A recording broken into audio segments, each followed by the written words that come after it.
मेरे प्यारे भक्तजनों, आज कृष्णा जन्माष्टमी है। आज कृष्णा जन्माष्टमी की व्रत कथा। ओम गंग गणपतये नमः। जय श्री कृष्ण। राधे राधे। प्रेम से बोलिए वृंदावन बिहारी लाल की जय। बाल गोपाल और बूढ़ी माई की कथा। एक गांव में एक बूढ़ी माई रहती थी। माई के आगे पीछे कोई नहीं था, इसलिए बूढ़ी माई अकेले ही रहती थी। एक दिन उस गांव में एक साधु आया। बूढ़ी माई ने उस साधु का बहुत ही प्रेम पूर्वक आदर सत्कार किया। जब साधु जाने लगा तो बूढ़ी माई ने कहा, महाराज जी, आप तो ईश्वर के परम भक्त हैं, कृपया करके मुझे ऐसा आशीर्वाद दीजिए जिससे मेरा अकेलापन दूर हो जाए। अकेली रहकर अब ऊब चुकी हूँ। साधु ने मुस्कुराते हुए अपने झोली में से बाल गोपाल की एक मूर्ति निकाली और बूढ़ी माई को देते हुए कहा, माई, ये लो आपका बालक है, इसका आप अपने बच्चे की तरह प्रेम पूर्वक लालन पालन करती रहना। अब क्या था, बुढ़िया माई बड़े ही लाड से ठाकुर जी का लालन पालन करने लगी। एक दिन गांव के कुछ शरारती बच्चों ने देखा कि माई मूर्ति को अपने बच्चे की तरह लाड कर रही है, दुलार कर रही है। नटखट बच्चों को माई से हंसी मजाक करने की सूझी। उसने माई से कहा, अरे मैया सुनो, आज गांव में जंगल में एक भेड़िया घुस आया है जो छोटे बच्चों को पढ़कर उठा ले जाता है और मार कर खा जाता है। तू अपनी लाल का ख्याल रखना, कहीं भेड़िया इसे उठा कर न ले जाए। अब देखिए, बुढ़िया माई ने अपने बाल गोपाल को उसी समय कुटिया में विराजमान कर दिया और स्वयं छड़ी लेकर दरवाजे पर पहरा लगाने के लिए बैठ गई। अपने लाल को भेड़िए से बचाने के लिए बुढ़िया माई भूखी प्यासी दरवाजे पर पहरा देती रही।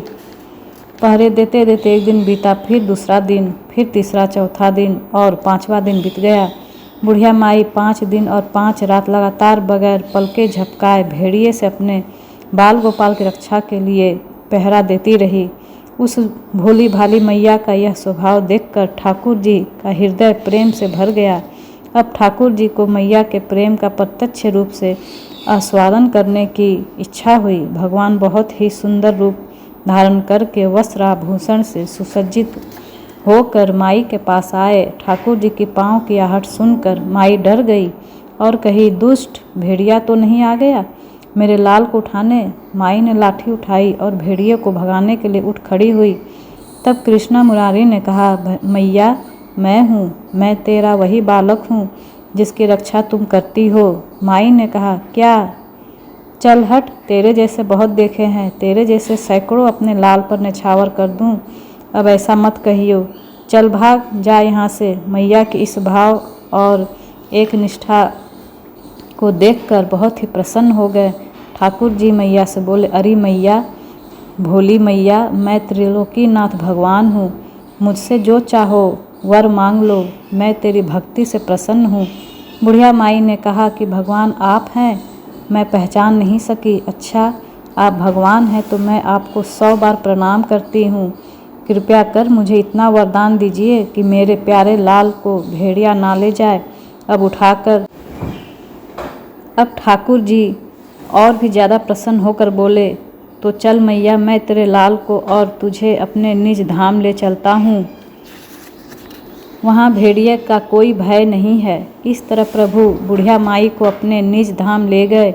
इस कहानी से हमें यह सीख मिलती है कि हमें अपने अंदर बैठी ईश्वरीय अंश की काम, क्रोध, मोह, लोभ और अहंकार रूपी भेड़िए से रक्षा करनी चाहिए।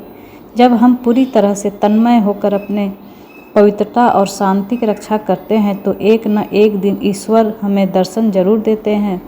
भगवान को पाने का सबसे सरल मार्ग है भगवान को प्रेम करो, निष्काम प्रेम, जैसे बुढ़िया माई ने किया। एक बार प्रेम से बोलिए, ओम नमो भागवते वासुदेवाय नमः। राधे राधे। तो चलिए भक्तजनों, आरती शुरू करते हैं। आरती श्री कृष्णा जी की। आरती की जय श्री नटवर की, गोवर्धन नर वंशीधर की, नंद सुवन जसुमति के लाला, गोधन गोपी प्रिय गोपाला, देव प्रिया सुरन के काला, मोहन विश्व मोहन वर की, आरती की जय श्री नटवर की। गोवर्धन नरवंशीधर की जय। वसुदेव देवकी नंदन काल यवन कंस्तिक निकंदन जगदाघर अजय जगवंदन नित्य नवीन परम सुंदर की आरती की जय। श्री नटवर की गोवर्धन नरवंशीधर की अकल कलाधर सकल विषधर विश्वम्भर कामद करुणाकर अजर अमर मायक मायाहर निर्गुण चिन्मय गुण मंदिर की आरती की जय। नटवर की गोवर्धन नरवंशीधर की पांडव पुत्र परीक्षित रक्षक अतुलित अहि अगमुसक भक्षक जग में जगत निरीह निरक्षक ब्रह्म परापर परमेश्वर आरती की जय। नटवर की श्री गोवर्धन नरवंशीधर की जय। राधे कृष्णा की जय।